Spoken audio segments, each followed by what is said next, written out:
Welcome, everyone, to the Big Banter Show. I'm your host, Nabiel, here with your co-host. Oh, well, it's just me, really, today. Here with your co-host. No, wait. Hopefully you. Joining us today is a very special guest. No one. I also fucked that up somehow. Glad to have you with us today on this beautiful October evening. Today we are talking a little bit of UFC fallout, the Conor Khabib fight, some of the other fights. We're going to break that down a little bit, talk a little NFL scores, some NBA news. But first, we're going to do a little bit of small talk. Second, now that I'm thinking about it, hopefully I sound okay. I know I was dealing with some mic issues that first video. It was a little rough. But to start the video out, we're doing a little small talk. I have here some coffee in a Summer Moon cup. I believe they call this delectable coffee Folgers. It's their French vanilla flavor. Quite a delicacy. Most countries you can't even get it, and if you can, it's taxed so highly it's not even worth it. So I'm just the elite, really. So other than that, we'll have a little bit of small talk, some jargon, if you will. Let's talk about my weekend. Friday hit. I was excited. I was so happy. And really, I was just happy to do absolutely nothing. I sat there all day in front of my computer screen, in front of my TV, just being a lazy bum. I'm looking at my computer screen now. I didn't do that Friday. I did that today. And while I was working. Saturday was a big day. Saturday was a hell of a day. In fact, a great day, one could say. So, took my little puppy to PetSmart. She was in their day camp all day, somewhere where she could just take all that little puppy energy she has and just wear herself out. And then I got an invite from our good buddies at the CPA, Juan Thomas, to watch the Longhorns game at a place called Jack and Ginger's in the Domain. So if you've ever been to Austin, if you live in Austin, I would highly recommend going to Jack and Ginger's to watch all of your college football games. You walk in, you go to the right, there's a sofa. It's fantastic. Nobody bothers you, not even the waitress sometimes. I'm just kidding. They're nice. They just sometimes forget about you a little bit. It's okay. I'm not salty about it. Just not going to tip 20%. Whatever. It's just how I feel. Don't judge me. Anyway, watch the Longhorns game. It was an incredible game. You're not going to believe me when I say this. You might hate me a little bit, but I still don't completely believe in us. And that might be because I talk to Juan Thomas from the CPA podcast too much. That might be my problem. I don't know, because, or maybe I'm just like too much of a realist. You see so many of the flaws in the things that you love, and you've seen it for so long, for so many years, that it's hard to just take in and believe that we're that good. Now, I think the truth lies somewhere in the middle. I think what is really happening is we're playing up to our competition. If you're a Longhorns fan, it's pretty easy to digest that, right?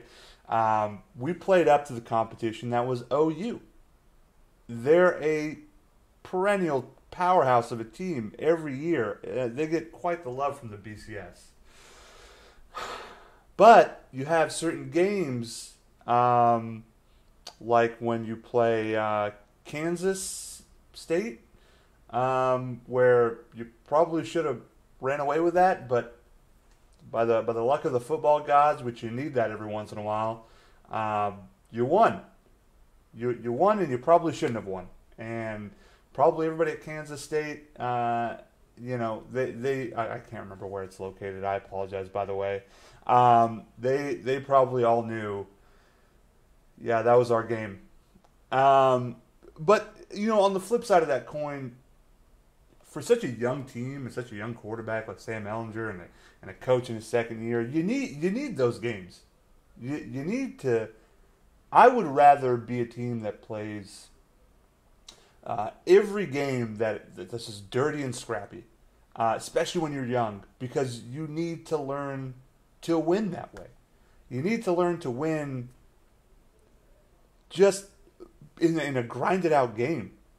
Because if you're just skating by and just dominating every team, when it comes time to play those highly ranked powerhouse of a team, like let's say one day in Alabama or Ohio State or Clemson, you got to know how to react. You got to know how to keep composure. You got to know how to play call. And you got to know how to play under pressure when it's third and long and you're down by 17 in the third quarter.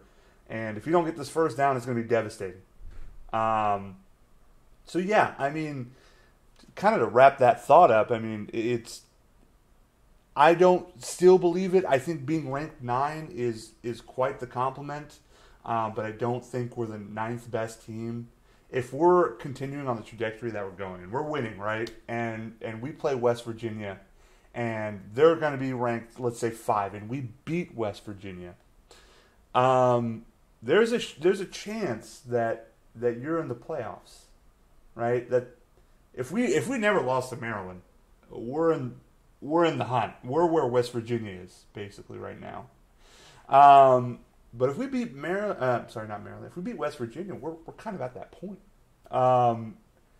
And I just don't believe if we walk into that dance, that playoff game, that we're there, that we're as good as Clemson or Ohio State or LSU or Alabama. And but I would not say no to being in the playoffs. And who knows? The luckier teams, I mean, worse teams have gotten lucky.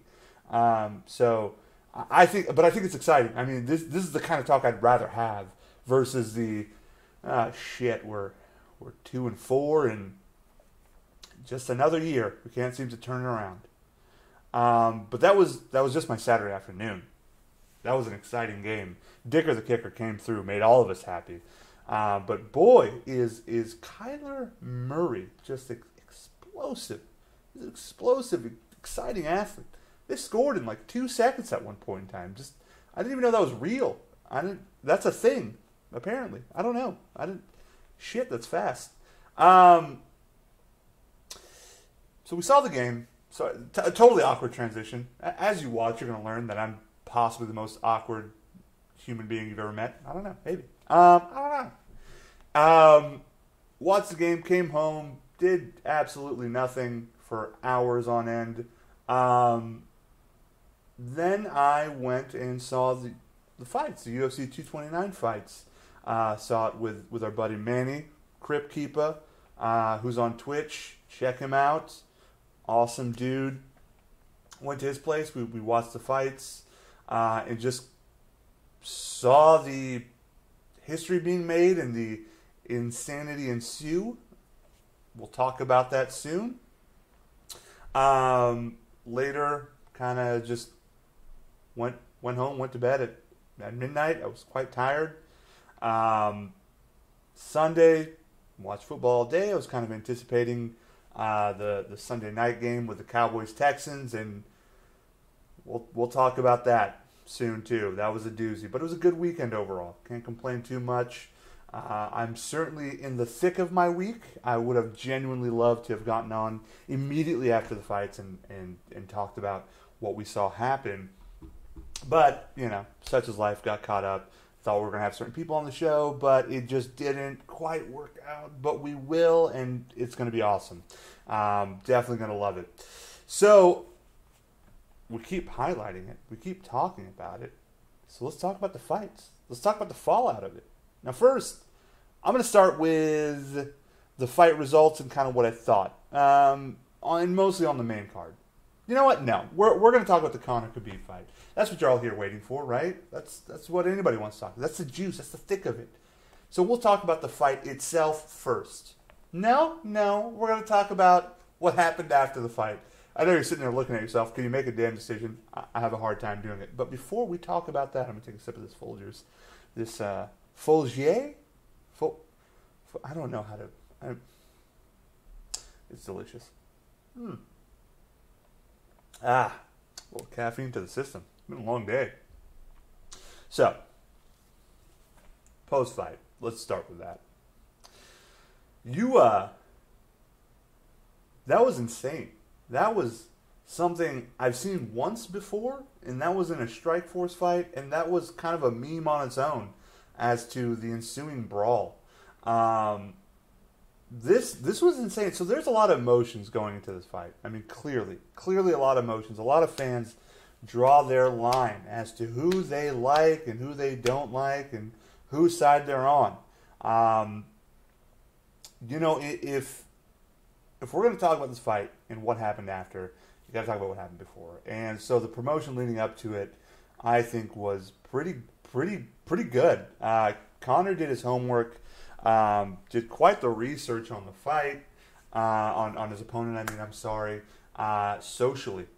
I do believe, and I'll talk about it later when we get into the fight, that he did his homework in regards to Khabib, but it just didn't work.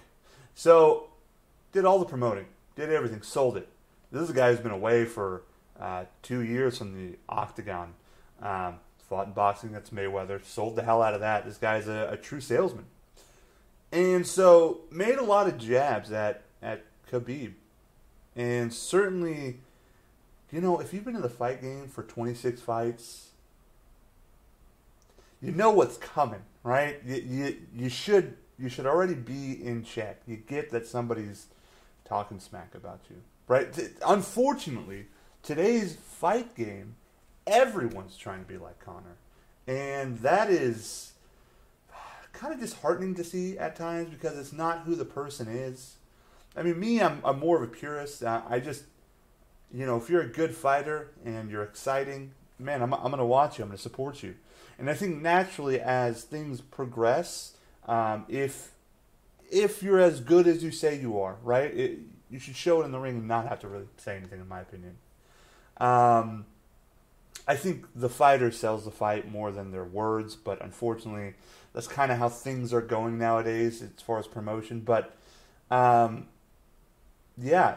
a lot of words being spoken. Fight ends, I'd have to say Conor got dominated, and Khabib kind of jumps over that railing, looks at Dylan Dennis, and kind of starts shouting. I'm not sure what really happened there for him to jump over that fence and jump right on him. But I don't know if anybody knows as far as what the beef is between him and Dennis right now.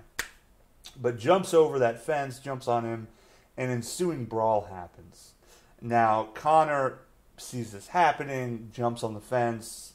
Khabib's coach gets on the fence. Conor swipes at him, punches him. I'm pretty sure he punched him. I think he hit him with a hook. And then, it was like a really quick paw at him type. It was just how it looked. Then got down, and then it's just chaos out there. I mean, it's a whirlwind of security, cornermen, people they know, fans going crazy, just happening outside. Conor's inside. I mean, somebody tries to get in. No. I think it was a coach. They broke that up. So Conor's in one corner. Everyone's looking at the coach. And two people jump the fence, which you're not supposed to do. I believe technically kind of the Nevada State Athletic Commission rules are law. You're not supposed to jump that fence, especially if you're not a fighter. If you're a fighter, you get fined for being on the fence. I think it's like a 10 to 20% fine, but it's not an action they ever actually enforce because it's just somebody celebrating, right? Nobody's ever jumped over a fence to start a fight, let alone what makes this crazy, and maybe it's happened before, but what makes this crazy is that this is the single biggest martial arts fight, MMA fight. I could be wrong. I think it beat UFC 200 members. I could be wrong, though. You can correct me on that. But it's one of the biggest fights. Everybody's watching. ESPN, Fox News, all social media is all over this. I mean, within seconds, there's probably Conor Khabib memes. I'm just seeing on Facebook. It's ridiculous. So these two guys that are in Khabib's corner jump in, attack Conor. Another kind of thing breaks out just again inside the octagon, trying to break this up. Khabib tries to get inside. Cormier is trying to calm him down, and Khabib just wants his belt. And Conor, I think, is just telling Dana it's whatever to him at this point in time. He probably just wants out. He's tired as hell.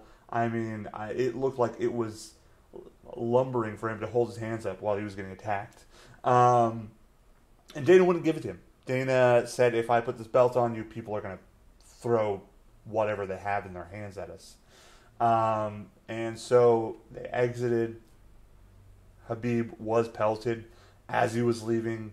Fights break out across Vegas with, Conor Irish fans and whoever were Khabib fans. I don't know if they were Dagestani or Russian. One of the two, something happened. So here's my small take. Here is a little bit of an issue with it. This, and he's 26-0. He was champion. Khabib was champion going into this fight. But this is the biggest fight of his career. This is what 27-0 means. And you're not really doing any promotion. You're not kind of really part of things. I really feel like the UFC and Conor are kind of carrying the weight of this fight. I think it's quite disappointing that this is your reaction to the biggest win. Hands down. Everybody knows you. You're made. You beat Conor. You're made because that's how popular he is socially. And I find it kind of insane that I don't find it insane. I find it disappointing that you ruined it by jumping over the fence and acting the way you did, and your corner acting the way they did. It's not how you should have relished that moment. And I get it. He said some personal things to you. But the truth is, unlike you not saying much or of anything, he sold that fight. The money you are receiving, actually he's not receiving any money. The Nevada State Athletic Commission is holding his paycheck. I think he's likely going to be suspended. And the way that the commission works is they don't fine you like an arbitrary number, like, oh, well, if you do this, you're going to get fined $10,000. No, it's 10%. It's a percentage of your pay. So, 10% potentially at the very minimum of $200 million. I'm sorry, of $2 million. God, I wish, fine me 10% of $200 million. I'll take that fine. No, 10% of $2 million, still a lot of money. But likely it's probably going to be 20%. He's probably going to be suspended for 6 months to a year. What you're probably having to think about is, how much danger did he put everyone else in? And that's what Nevada State Athletic Commission sees. I'm sure Dana's a little disappointed, or he's going to tell you he's disappointed, but really probably in the back he's like, all right, well, we got a rematch, which is something I don't know how I feel about. Because I am a fan of Conor, but did that fight warrant a rematch? Probably not. Let's get into the fight. By the way, just to go over the pay, Khabib just kind of his purse was $2 million. Conor's $3 million, but that's a lot of money. You're winning at that point. You kicked Conor's ass for everything he said. You're getting paid a lot of money to act the way you did. Again, disappointing. And I think he kind of knows it, but at the same time, I'm sure he wants to kind of deflect that blame, with, hey, he shouldn't have said what he said, and it's disrespectful to talk that way, but it's selling the fight. It's not even that personal or that bad. Only if you take it that way, I guess. But let's get into the fights. Let's break it down. So let's start. We're talking about it. We'll talk about the main event. Truth be told, Khabib kind of just did whatever he wanted to. He is, in my opinion, the modern day Matt Hughes. It's not like I'll say Conor didn't game plan for this fight. I fully believe that Conor game planned for this fight. I think he was so prepared to take on his wrestling. However, there's something to be said about when you're actually there in that octagon. There's a different feeling. right? It's just something I don't think you can train for. And Khabib's strength is impressive. And that's the same thing. That's why I kind of probably go to Matt Hughes as my reference. Because I think Matt Hughes could take you down, hold you there, and just do whatever he wanted. He was that strong. It didn't matter how much wrestling you trained. It is hard to defend against what a wrestler like Khabib brings to the table. And I'll just say I don't think Conor didn't train for that. I just think Conor and his skill set don't match up well with Khabib and what he brings to the table. I don't think Conor was very smart in keeping his hands down. I mean, personally, I seize on the inside when I see a fighter hold their hands down. I don't care if you're trying to get in someone's head, whatever. You keep your hands up. Because I don't think Khabib is as good of a striker as Conor is, but he caught him clean with a hook. And that could have ended the fight, but it sure as hell embarrassed him and probably hurt him a lot. In that fight, that first round probably went as Conor predicted. Got taken down, got held, didn't take too much damage. It was fine. Probably gassing a little bit, but it was fine. If I remember things correctly, that second round started and it looked like it was going south from there. I would say maybe Conor, you could have given him the third. You could have. But I still think it's just going downhill. He just got beat up. I apologize as I'm not remembering the fight just in a very detailed manner, but he just got beat up. And it didn't look too good for him. When he got taken to the ground, there was probably about a minute and a half of him just getting wailed on, I believe, in the second. That's not something that looks too good. That's not something that looks too good on you. I mean, hands up or not, he's taken quite the shots. And when he got up from that, I'm sure blood was rushing everywhere, and he probably wasn't feeling the best. He was gassed. It certainly looked like it. To the point to where I think Conor had a chance at some clean shots. And maybe some of the shots that he did land could have done something. But because he's so fatigued, because he's so rubber-armed, and he just can't put his hips into it as well, just wasn't going to do anything. And so Khabib just kind of beat him down in a systematic manner. Now, if they have a rematch, do I think it goes down the same way? Relatively speaking, yeah, I think Conor probably does a little bit better. Does Khabib need to change something up? Probably not. You know, you gotta make him. I mean, 27 fights. Every one of those fights have almost looked the same. If I'm Khabib, why do I need to change my game plan? Right? No reason.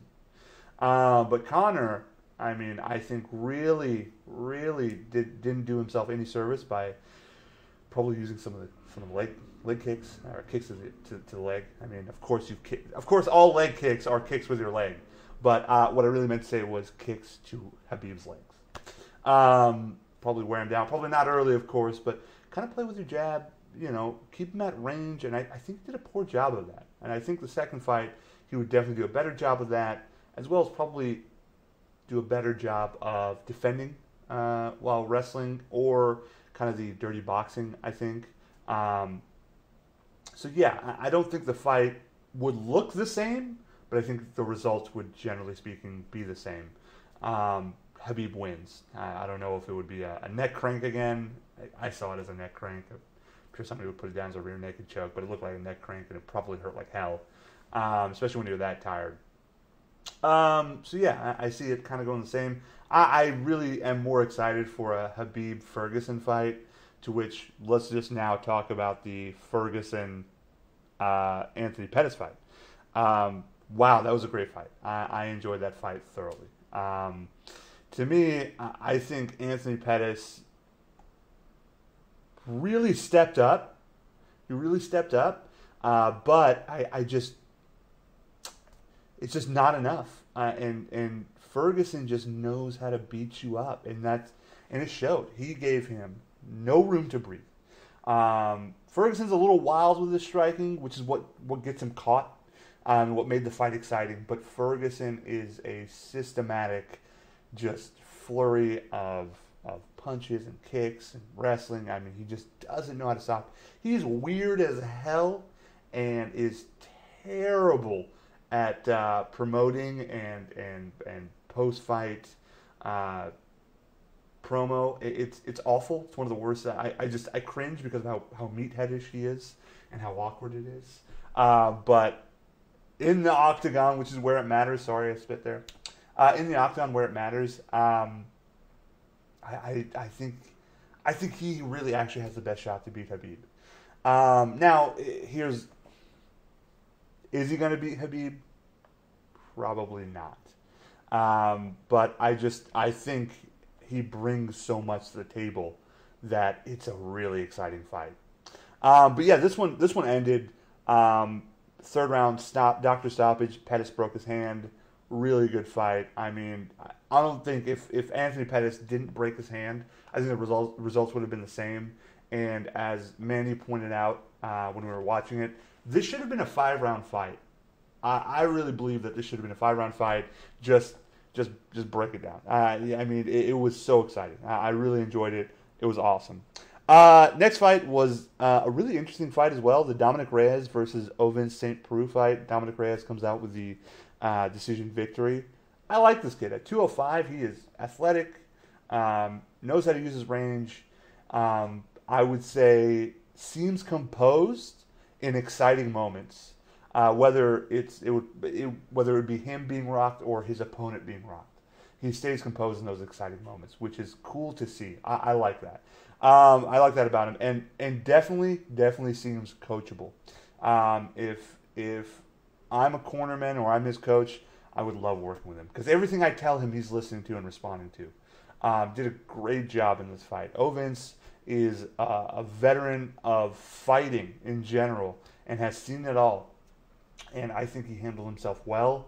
I don't think he was going to come into this fight and knock Ovins out. I mean, there's a chance, of course, but I don't think he was going to come in and just knock him out clean and it's over and ref waves it off. I didn't think that was really going to happen. Because if he was smart, he would have known if I didn't knock him out in the first 2 minutes of the first round, anything else I do to him, he's just going to keep coming back. And he did a great job of staying in the fight, keeping his head mentally composed. Exciting fight. He gets the victory. I am definitely looking forward to seeing what he has to offer in the future. Somehow I feel like they're probably going to give him like a Shogun fight, and he's just going to knock Shogun out just so everybody can be like, oh, Dominic Reyes, let's watch him and knock out Shogun, whatever. It's funny how it's weird how like that's probably going to happen. I'm just saying. Speaking of light heavyweight fights, before I get to this, they announced Gustafsson versus John Jones for, I think, December. That's going to be exciting. However, I really feel like John Jones is probably going to just chop Gustafsson up, I think, this time. Just my take. Okay. A really exciting and hilarious heavyweight fight between Derek Lewis and Alexander Volkov. Now, personally, I didn't give Volkov enough credit going into this fight. I just thought this dude would get stomped in the first round. The results in which I said would happen of Derek Lewis knocking him out and winning happened, but not in the same fashion exactly, and definitely not in the first round. Volkov got in trouble the same way I thought it would happen, just not in the first round. He is too probably chin up and hands down and kind of a loopy puncher almost, and it'll get him in trouble. However, every time he touched Derek Lewis, it hurt him.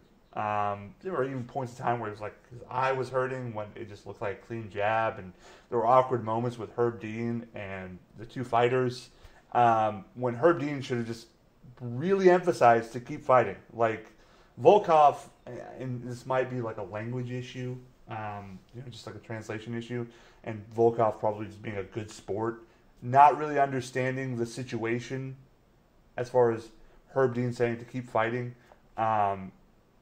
He really could have ended that in the first round because he had Derek Lewis hurt a lot. But unfortunately, kind of what keeps happening in these Derek Lewis fights is exhaustion and Derek Lewis not waning too much in his power, exhaustion on his opponent's part, and Derek Lewis not waning too much on his power, happened. I mean, those two results are a combustible knockout. And the third round, it seems like it's going to go the same way as the previous two rounds, where Volkov is just kind of handing Derek Lewis his ass, figuratively speaking. Last 15 seconds, Volkov comes in and just eats an overhand. And man, he was out. He was out. Derek Lewis did a little bit of G&P, as us insiders to fighting say, a little ground and pound, and it was over. Volkov just really let a moment slip. It's why you keep your hands up also. He is a prime example of why you practice defense more than you practice your offense in fighting. That is way more important. Having conditioning defensively is the most important thing. It's because it's what's going to help you late in those fights. In any sport that you practice, you're always practicing your conditioning and your defense, because you got to prevent whoever your opponent is from scoring, from knocking you out. I have all these fingers lined up, but it really was just scoring and knocking you out that are the only two things that came to my head. But exciting fight. It was a great post-fight where Derek Lewis took his shorts off and said his balls were sweaty. Or hot, I should say. I'm sorry. I'm sure they were sweaty. I don't know, and I don't want to know. But it was hilarious. And then the first fight of the main card, Michelle Waterson and Felice Herring. Really not a very exciting fight. Kind of 3-round judge's decision. Meh. Cool. But yeah, that was UFC 229. I know, again, they announced the John Jones-Gustafsson fight, but they also announced Derek Lewis versus Daniel Cormier. I'm not sure. I think the Cormier fight is happening in November. I could be wrong. Big opportunity for Derek Lewis, but I think this is probably an easy paycheck for Cormier leading up to the Brock Lesnar fight. I think Cormier, hands down, probably would run that heavyweight division. I just don't see anybody else kind of at his talent level. If Cormier is smart, he just keeps Derek Lewis on his back, take him to the ground, keep him on his back. Simple. But I know Cormier is starting to fall in love with his hands a little bit. Hopefully he doesn't forget that. He doesn't forget that he has his wrestling, his takedowns. So yeah, there's that. There was that. And then awkward transition. I want to talk a little NBA. A little NBA news because it's blowing up my Bleacher Report, my Twitter feeds. I'm not really a Twitter person. Whatever. Anyway, Jimmy Butler, who has been quite vocal through the media about not wanting to play with the Wolves, but the Wolves not accepting really any trade offers. So he practices today with the Wolves. Gonna take a sip of this sweet Folgier coffee. French vanilla. Delicious. It's cold. I'm going to make this point. There is something about coffee that I love when it's hot. It's delicious. And then iced coffee, also delicious. However, when my hot coffee goes cold, not so much, not so good. I don't like it too much. It weirds me out. I'm weird. I don't know what to tell you. Anyway, Jimmy Butler news. Okay, so where was I at? Wanted to trade, decides to practice today. Well, all kinds of news comes out. He's frustrated with his teammates. He lets everyone know, including Thibs, Wiggins, Cat, that they need him, and they are sorry without him. Beats them in like a scrimmage with third-string players and some basically G League guys. Takes an interview with Rachel Nichols today and just says, "Hey, I'm honest, and I'm just going to speak my mind." So the thing is about Jimmy Butler, he is absolutely the hardest working guy in the room, and he'll let you know. And I can see how he is this frustrated, because without him, the Wolves are like 10-4 30 or I don't know, something ridiculous. They're just not good without him. And I'm pretty sure he proved that to everyone in the Wolves, or everyone within the Wolves organization, that yeah, they're pretty garbage when they don't have him. And he's letting it be known. And the truth is, I think that Wiggins and Karl Anthony Towns are probably being a little childish in the sense that they're not putting the effort they need to put in to play defense, to play team basketball. Because when I look at Andrew Wiggins, all I see is a man who wants to get his stats offensively. Looks good. He got paid. And the truth of the matter is, you do anything as far as work, including the things that you love, probably to get paid. At least your job. It's his job and he wants to get paid the most. That's how I am at work. That's how you are when you work with your bills, because you want to be as comfortable as possible in life. But as far as the sport, the game of basketball, I just don't think of him as ever an elite player. It's disappointing to see the fact that he can't take ownership of his team as a leader. And it's the same thing for Karl Anthony Towns. For whatever reason, Karl Anthony Towns seems to get a little more leeway than Andrew Wiggins. And I think it's because you look at Karl Anthony Towns and you're like, wow, he's 7 feet tall. He can shoot the three. He can drive to the basket, dribble. You look at his skill set, and just by his skill set, he is so head and shoulders above 95% of the big men in the league that you almost let it pass. It's excusable.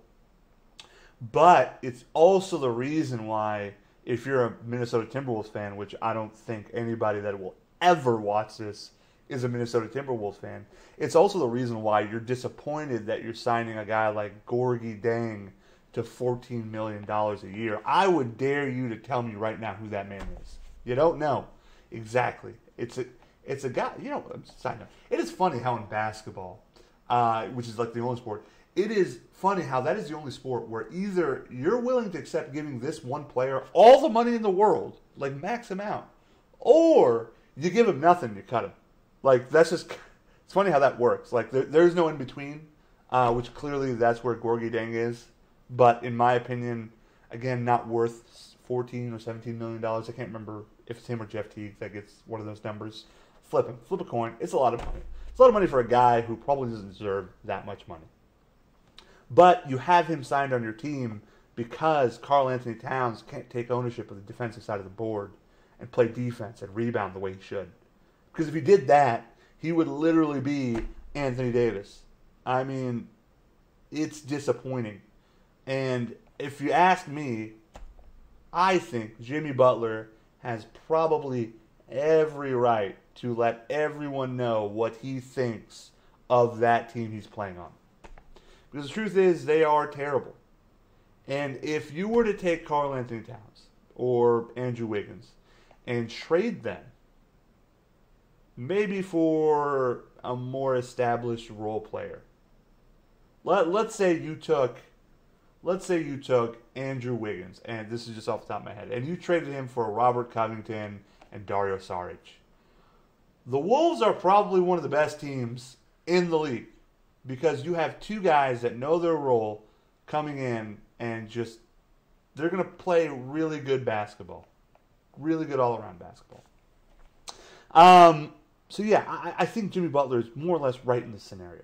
It's a frustrating situation because his level of wanting to win isn't being matched, and that's pure and simple. But there's that. To transition, the Lakers. I'm sorry, I'm a Lakers guy, so you're probably going to hear me talk about them a little more than you want to. Sorry, Spurs fan.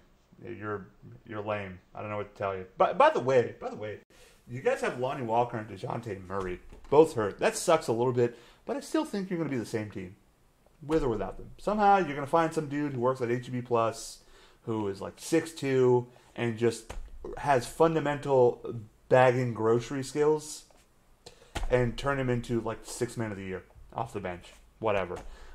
G League. Hashtag go G League. I don't know. It sounds like... Anywho, it is an unfortunate situation in San Antonio where Lonnie Walker and DeJounte Murray are both hurt. because I'm pretty sure DeJounte Murray was going to start for you, or maybe Patty Mills. Who knows? But yeah, whatever. It's still going to be the Spurs.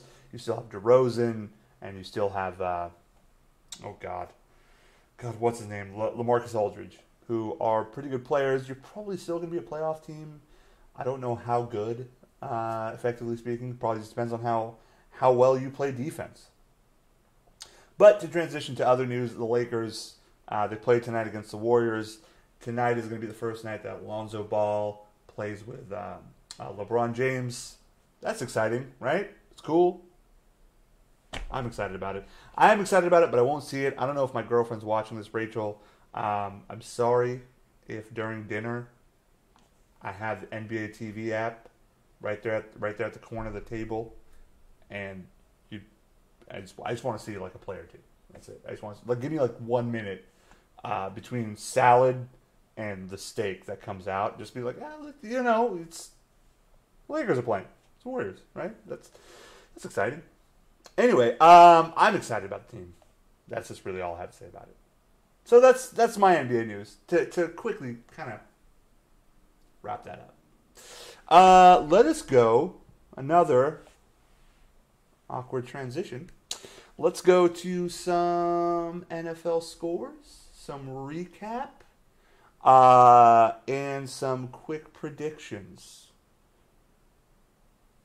Now, okay, so last week, just go over some quick games. Colts-Patriots, 24-38, probably a little closer than I thought it would be.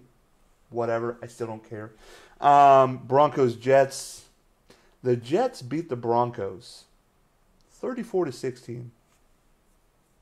Somebody needs to probably tell the Jets that they're not good. They're not. Anyway, their coach is lying to them.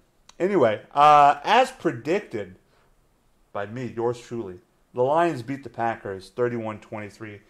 Mason Crosby missed 5 field goals. Total of 13 points. This game ended 23-31.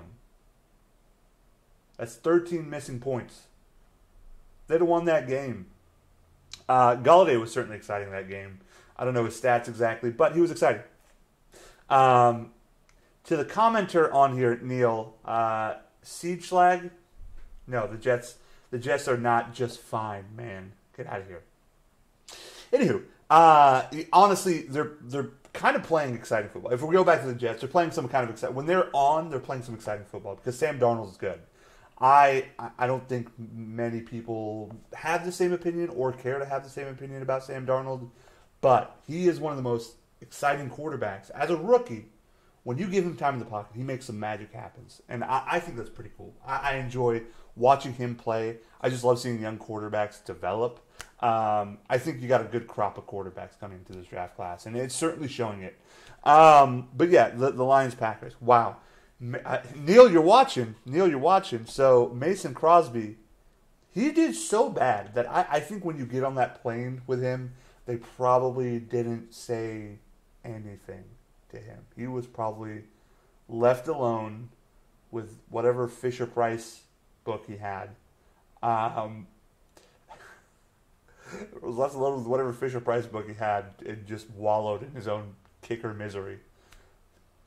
I don't know if he knew this, but there is no wind where Detroit plays. So he didn't really have to adjust for much outside of air conditioning. And something tells me that's not too strong. But yeah, that is a really bad game on Mason Crosby's part. I'll move on from there. Hopefully they pick it up next week. I'm sure Aaron Rodgers is spelling out relax to some idiot in Wisconsin. Which, you know what, Neil, you're listening and you're not here to defend yourself, and I like this. So here's what I don't get. With Wisconsin, people from Wisconsin absolutely love anything Wisconsin related, right? Neil just doesn't shut up about the Bucks. No one cares about the Milwaukee Bucks. Yeah, I bet people who are going to watch this kind of forget what sport the Milwaukee Bucks are playing in, which is basketball. And for those who just like look at their star player, Look at their star player, Giannis Antetokounmpo. Probably can't even say his name right. Anyway, people from Minnesota they love their. I'm sorry, not Minnesota. Wisconsin love their teams. Neil's gonna freak out here in a second that I said Minnesota. They love their teams. However, for those of you watching and know someone from Wisconsin, likely know someone from Wisconsin in their area. So like in Austin, right? I know people who love Wisconsin teams that are in Austin. But not a damn one of them, not a single one of them will turn and move back to Wisconsin. I don't know what to tell you. I guess it's just a barren town. It's boring out there. But they love it. It's the mecca of anything, I guess, even though it's just some dingy state. That's right. I said it. It's a dingy state. Nobody wants to be there. Not even people from Wisconsin. So that's my 2 cents. It's cold up there. You have a heater. You have a heater. I just think it's boring and lame. I'm just gonna say it, frankly. Anyway, you had the Giants-Panthers, which awesome. The Giants lost. Panthers won 33-31. The Giants fell just a little short, but I think they looked pretty good on offense. Something I'm not liking, though, is Sterling Shepard starting to have temper tantrums on the sideline. And I'll say this. Maybe it's normal for wide receivers to have temper tantrums on the sidelines. Like, maybe it's a thing, right? Maybe it's a thing. There's certainly no wide receiver I've ever played with that's had that temper tantrum on the sidelines. But what I will say is, because Odell Beckham did it, and he is just such a superstar, that all eyes are on you. And when you have a temper tantrum, like the way you did Sunday, you're not going to be talked about in a positive light. And the fact that he's following potentially Odell Beckham's lead isn't a good thing. It's not a positive thing. As those years roll on, all the contribution you had for a team, it is very rare for a team to be like, well, you had, 4 Pro Bowl years for us or whatever, or you led the team in this.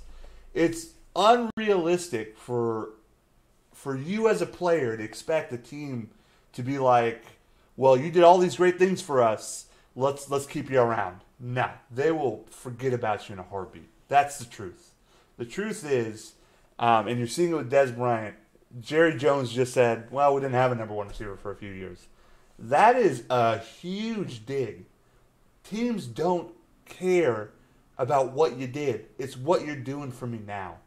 And I fear that for someone as young as Sterling Shepard, who isn't as good as Odell Beckham, or some of the wide receivers that were picked before him, that he will just be kind of kicked to the side.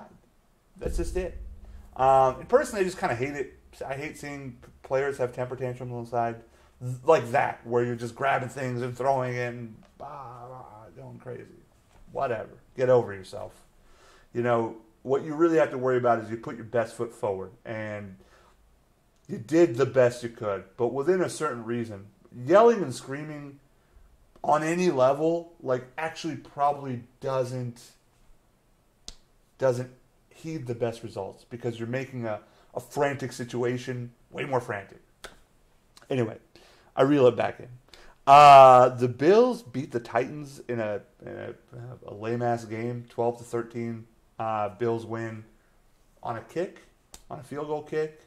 Now, I bet the Titans wish the Bills had Mason Crosby, because he certainly would have made that. He wouldn't have made that kick. Or maybe he would have. He was accounting for wind. Neil, let us know your thoughts, even though nobody cares. Falcons, Steelers. We thought that the Falcons were just going to respond by just putting it on. Just putting it on the Steelers with all the points. It looks like the Steelers got that message and not the Falcons. And the Steelers just crushed the Falcons. I don't have the stats in front of me. I just know the overall score, 41-17. Juan from the CPA said it right. The Falcons have no defense. Riveting commentary there, I know. And for more riveting commentary, please like subscribe, and leave a comment on our YouTube page. For more riveting commentary like that.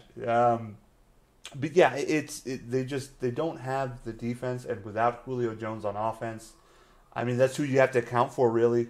And they're dwindling. They're having a hard time. They're struggling, and they got to pick it up.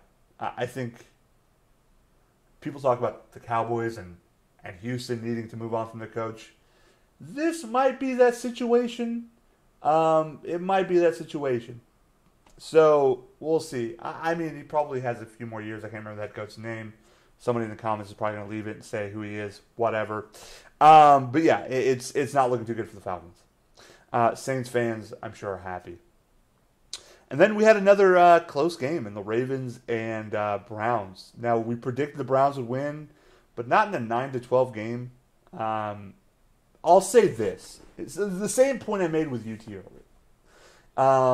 For being a young team, an up-and-coming team, with a young quarterback and all that jazz, you want games like this. You want dirty, grinded-out games against tough divisional opponents because you can't just run through everyone. And when a top-level team comes at you and puts you in a tough situation, you need to know how to respond. You need to figure out a way to win, period. No ifs, ands, or buts. And so, while a win like this, if you're kind of rooting for the little old Browns, while you're rooting for them, you want them to have these wins. They need to have these games, frankly, these dirty fights. Yeah, so, next game, Dolphins-Bengals. Two teams that are, I believe, 3-1. Man, somebody just isn't telling the Bengals that they're in Cincinnati and they're the Bengals because they're kind of rolling. They're rolling. They don't care. They beat the Dolphins 27-17. Pretty good game, honestly. I was watching it on NFL Red Zone. Andy Dalton just kind of letting it loose. Fun game. Really was. Another interesting game, Chiefs-Jags. I thought the Jags would really put up a good fight and actually win. And I also thought that the Chiefs looking so human against the Broncos would like it might slow them down. But really, it's as I was stating before, those tough games seem to make you better. Well, this is that scenario. The Chiefs just beat the hell out of the Jags, 30-14. And I think Bortles had 5 picks. Damn. Like that? Yeah, they embarrassed them. The worst defense in the league made the Jags look pretty inept. It was a fun game to watch. And really the Chiefs just keep on rolling. I think they're 4-1 right now. You know, just atop of their division, the AFC West. You got the Raiders-Chargers in a who cares game. The Chargers should have probably won more games going into this, and same with the Raiders, knowing their personnel and what they have going on. But the Chargers and their baby Blues win 26-10. I think knowing that John Gruden has the contract he has and knowing who John Gruden is, it's not looking so good for John Gruden. But they're definitely not going to fire him. John Gruden, in my opinion, probably has like 3 or 4 more years. And I'm sure I'm going to keep repeating myself over and over again. The team's just not very good. They're tough. They're going to keep playing. They're just not good. I like Derek Carr, too. He's a great quarterback. A good quarterback. Great quarterback is a bit much. Good quarterback. The Vikings beat the Eagles 23-21. Eagles are coming out. Everybody in the NFC East right now is just limping along like they got 2 broken legs. Holy shit. Man, they lose to the Vikings in a 23-21, probably just a last-second field goal win. I don't even remember how the game went. They still fall short. Yeah, somebody in that division's got to turn it around. I think a few people are probably going to get fired. Fingers crossed for Jason Garrett. We'll get to that when we get there here shortly. Rams beat the Seahawks in a kind of a like in a close, highly contested game. 33-31. The Rams win. Divisional games are crazy, right? When two divisional rivals go against each other, whoever your personnel is and whoever is on your team, all that stuff is taken and thrown out the window, right? It doesn't matter. Doesn't matter that the Seattle Seahawks have the worst O-line and probably not overrated receivers and not really anybody for running backs, and their defense is going away. It doesn't matter that the Rams have the most prolific offense right now in football. None of that matters. It doesn't matter that their defense is a good defense. All that stuff is thrown out the window when it's a divisional rival. And it was an exciting game. The Rams pulled through 33-31. Again, probably the best team in the NFL right now. Next to the Bengals, Andy Dalton, legend. If any of you heard that laugh, that's the perfect response. Cardinals and Niners. Cardinals win 28-18. I really didn't care about this game, so I missed it. That's my opinion. Anywho, so Sunday Night Football, Cowboys Redskins. Cowboys lose 16-19 in overtime. This game was a spectacle for all the wrong reasons. It's funny to me because it looks like you're watching two teams with two head coaches that are like, okay, who can kind of make the worst play call? Who can get themselves fired quicker? While Bill O'Brien won this game, I somehow still think he took a step closer to getting fired. That makes me laugh. So the Dallas defense really, really showed up, except on that last play in overtime. Dallas' defense really showed up with certain players. Because while everybody's saying their defense showed up, I'm sorry, I spoke wrong. I think certain players showed up. Speaking Jalen Smith and Leighton Vander Esch really came together and were just knocking some heads, making some tackles, making some plays happen. Really, I think Chidobe Awuzie stepped up a little bit. Our corners with Byron Jones are actually, I don't think, are doing as bad as what it looks like. They're sticking to some of these receivers they're playing like glue, but these receivers are still catching the balls. These quarterbacks are playing against really know where to put it. I think DeMarcus Lawrence looked good too. Let me take a sip of my coffee. Cheers. Full J. It really warms the heart. Man, the play calling on offense is so bad.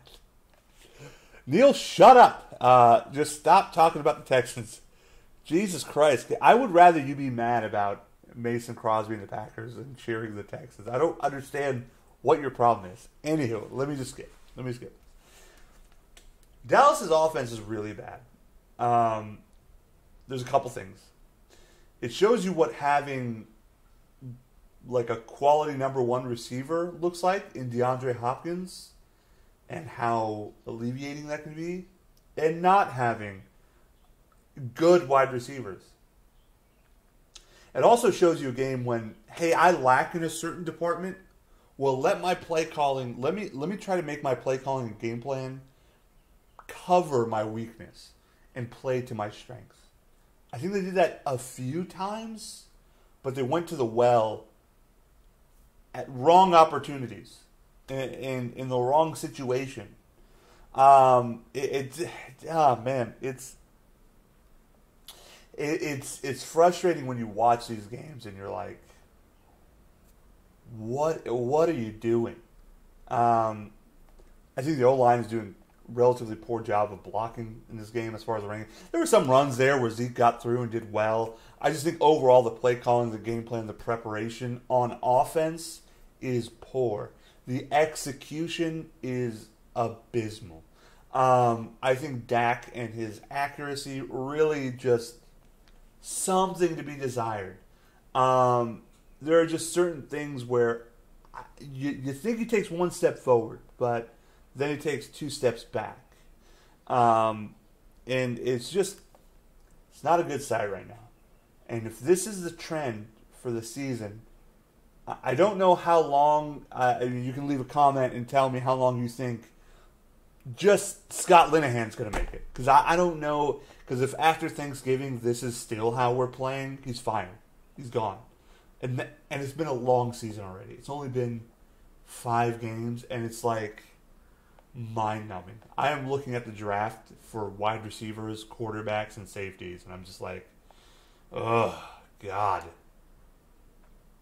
But again, I to the flip side with the Texans, while Deshaun Watson I think is a playmaker through and through, he almost ate one of his ribs because he was getting hit.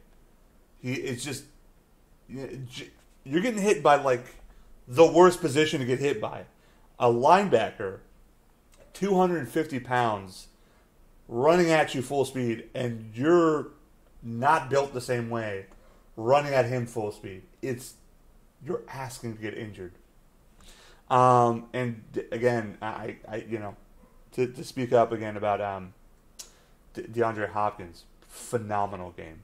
That dude is next level. I wish we had that receiver. To the fallout of that game, I think we put 2 quotes side by side with like the Rams head coach and I think McVay is his name. I apologize if I got it wrong. The Rams head coach and Jason Garrett on similar fourth and 1 situations. McVay, could be wrong. Rams head coach said, "We're not afraid of failure. We don't fear failure." And Jason Garrett said it was a long 1 yard as to why they didn't go for it on fourth and 1. It's overtime. I know your defense was really kicking ass that game the entire time. They were kicking ass at goal line. That's the thing. They were beating them in goal lines in red zone situations. But when the field was open, it wasn't looking so hot. They were driving on us. If we could just kind of like flip offensive personnels and combine our defenses or something, that'd have been a game. That'd be a good team. Probably not a playoff team still, but it'd be a good team. He trusted his defense, which was the wrong move, because hindsight is always 20/20. And who would have predicted DeAndre Hopkins was going to make a play like that? This Madden moment, PlayStation play, right? It's something out of a video game. So yeah, he kind of really dropped the ball. You go for it. I'm sorry, it's overtime. You have nothing to lose. That's the most nothing to lose situation. And in my opinion, that's like the difference between a good head coach and like one that knows how to win and just maybe a coordinator. I don't know. But I don't think he's the right coach for this team. It's been a good amount of time now. And yeah, I will say this about Dallas's front office. They want to win just as bad as anybody else. Just as bad as their fans want them to win. So if you're a coach and you're looking at this team, it's hard to think to yourself like, well, what am I missing? Sure, you have an annoying owner. Probably. Whatever. He's probably really annoying. He probably chats you up all day long and thinks he knows it all. However, he isn't shortchanging you on wanting to win, on getting you the right pieces and players. And, very good, Neil. Very good comment. Very good. I swear to God, I can't see him clap anymore. I just can't do it. It's so annoying. It's like if you're in a relationship with somebody who has like this weird tick, right? Like when they drink water or something, and they make this gulp sound and you just heard it for like 7 years. And you're telling yourself, like, okay, I can deal with this. I can deal with it. He's a great guy. He's so good to me. He provides. But then this gulper just starts acting like a dick to you, and then it mounts. Then it really becomes a problem. Then you're like, you get in an argument, and then you just like, you were a dick to me in front of my parents, and I fucking hate your gulps. And it's like, where did that come from? That's how it is with Jason Garrett's clap at this point. But except it's like the clap thing is like a year old for a lot of people. For me, it's like, wow, this is really annoying. I think I lost a viewer. Based on that relationship analogy. I'd love to hear your comments below. So yeah, those are my thoughts on the game. And then the Saints just beat the hell out of the Redskins. Monday night, 43-19.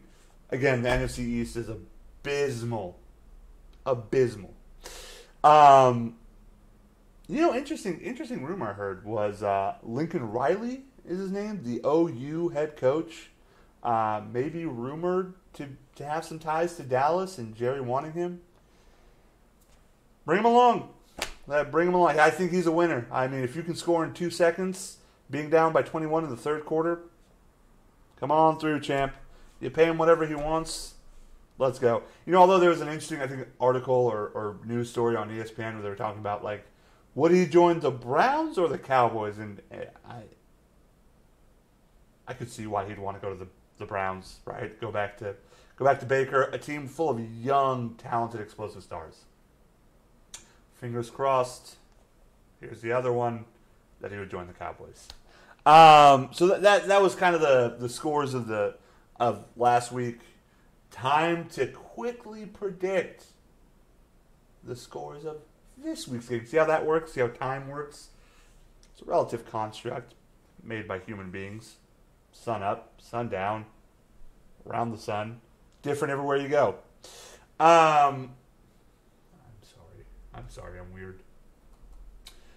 So let's go to this week's game. You said it with me. Say it at the same time. 1, 2, 3. This week's game. Whatever. Anywho. So an alert just came up from my girlfriend. High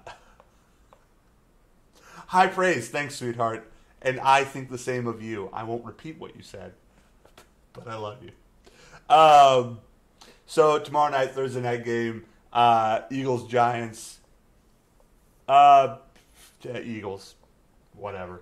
I just think the Giants, no matter whether they're divisional rivals, conference rivals, different conference, Super Bowl rivals, well, unless the Patriots are probably going to beat the Patriots' stats every time they play them. I don't think it matters who they play and what the situation is. They're just going to be the Giants that everyone knows them as, which is underwhelming. So I think the Eagles in New York or New Jersey, I think, whatever. I think the Eagles are going to win that game. Bucks Falcons. I'd flip a coin. Bucks, because I don't like the Falcons. Whatever. Chargers Browns. That's in Cleveland. I think it's a tough game.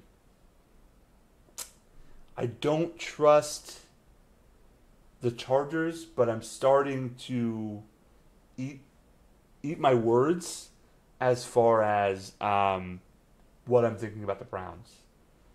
But fuck it, it's my show. Browns. Neil said Chargers. No one cares. The only person that matters in all this commenting is me because I'm speaking, Neil. That's right. You sit right there at your home. You tell Becca I said hi, and you tell the kids I said hi. Except you suck. I hate you. Colts Jets. I think the Colts are going to drop the ball in this one. I'm going to pick the Jets, even though I think the Jets are going to figure out that they're the Jets and they're probably going to lose. Blah blah blah. I think the Jets are going to win this one. I think Andrew Luck is having still a tough time. Just football's still difficult for him. Seahawks Raiders. Seahawks? I'll say Seahawks. Panthers Redskins. Panthers. Bills Texans. Texans came off of a big win, and so did the Bills. I think the Texans. I think. Man. I'm going to say the Bills. Let's go with the Bills. Let's just say that. Cardinals, Vikings. Steelers, Bengals. It's going to be a tough game, I think, this one. But I think it's going to be like kind of a dirty get through this game, but we're gonna be the winners of this game. I think the Bengals are going to beat the Steelers. The Bears, Dolphins. You know what? I'm calling the Bears. I'm going to say the Bears in Miami are going to win. Rams, Broncos. Rams. But here's the thing. I'm going to say Rams, but this might be like a gotcha game where I think the Broncos defense is just so good. And then the Broncos offense is just so, like, kind of they're not going to break their mold too much. They are who they are, but they're pretty good at being that. This one might catch the Rams, but I think the Rams win it. Anyway, the Ravens, Titans. I'll say Titans. I think it's going to be a dirty game, and I'm not confident in either team, but Titans. The Jags, Cowboys. The Jags. Chiefs, Patriots. This is a big game. This is a big game in the sense that while I don't think the Patriots are as talented as the Chiefs, there's everything else that come with the Patriots, right? All the Tom Brady, the Bill Belichick, the emotional aspect that you can't weigh. Shut up, Neil, about the Jags. I picked them already, but shut up anyway. I'm still rooting for the Cowboys, sort of. I want them to lose, so we have a high draft pick and we can fire Jason Garrett and start new. But at the end of the day, I'm going to watch that game and I'm like, go get him. But I think it's a big game. The Chiefs are playing in New England. Historically, I don't think the Chiefs have ever had a really good win against the Patriots. Have ever looked as good, but this is an exciting game. I think it's going to be a shootout. And I'm going to go with the Chiefs on this one. Just going to go with momentum, go with a popular team. Last game, 49ers, Packers. They're in Wisconsin. Mason Crosby can account for the wind on this game. I do think the Packers are going to win it. It might be a dirty game because nobody's told San Francisco that Jimmy Garoppolo is not there. But yeah, I think the Packers win it. I think it's going to be a good game. Not a good game for the Niners. The Packers are going to win it. I think it's probably going to be a boring game. And those are my quick picks. That was a lot of football we talked. And for those of you who listened, you're welcome. I'm not going to thank you. You're welcome. No, thank you. I appreciate you listening. Appreciate you listening. Like, subscribe, tell your friends, hit the alert so you know what I'm getting on here. I do plan on kind of just uploading more videos as we get the ball rolling. Really, I just have a tough time with the software on here, sort of. And I don't think it's me. I think it's more or less the software just not linking right with YouTube. What I'm doing for the week. Have a dinner tonight with my lovely girlfriend, Rachel. I'm excited for that. The rest of the week, gonna be, I'm also gonna say I'm sorry to my girlfriend and those of you listening who are probably just my friends. I'm gonna be playing Call of Duty because it comes out tomorrow earlier. That's some breaking news, a day late. The game comes out earlier than expected. So it has a huge patch. If you know anything about how consoles download video games, it takes freaking forever. It's 60 gigs. Ooh. But I get to get it early, so that's good. I also have a dinner with work. Can I say who I work? I work for Dell. But just don't tell anybody or hold it against me. Whatever. Get it over with. Anyway, there's that. Friday, just going to be a bum. Saturday, probably going to go to the dealership because I got a new truck that I'm really excited about. I love it. I think I tell my girlfriend every time we get near the truck or are within its presence that I like the truck. So there's that. I'm going to have lunch with her as well. I'm planning on that. That's exciting. Sunday, I don't know what I'm going to do. Or Saturday night. No idea. There was something else I was going to mention. Gosh, and it just blanked my brain. I'm just going to be staring awkwardly until I remember it. Nope, not coming to me. Playing Call of Duty, lunch, dinner. A fighter's brain. You know, I've been hitting the head so many damn times that I'm pretty sure I have CTE. It's either that or I'm just seriously ADD and I'm too scared to find out. I'm literally, as one of my coworkers says, the dog in Up who says squirrel. I am that. That is me. Like, I had something I wanted to say. It was lined up, ready to go. Just cut the meat. Serve it. I don't know. You know, that's going to be my week. I'm sure next week we're going to have Neil back. Hopefully not. We should have our special guest, which I've known this gentleman for a long time. Quite closely related to me. He's probably known me longer than I've known him. But yeah, should be a good show next week. Yeah, that's it. It's gonna be my awkward goodbye. I just want to be like a little Asian girl. Bye. I don't know. Anywho, thank you guys for listening to the show. Genuinely appreciate it. I'm excited. Anytime I think about the show, just being here, definitely love doing it. I'm excited to have Neil back. Don't tell him. I'm sure he just heard that. Please like, subscribe, hit the alert, leave comments, do whatever. Tell your friends. Yeah, and thanks for listening in. We'll see you soon. Have a great weekend, and be safe. That's a good thing to say, right? Be safe. See ya.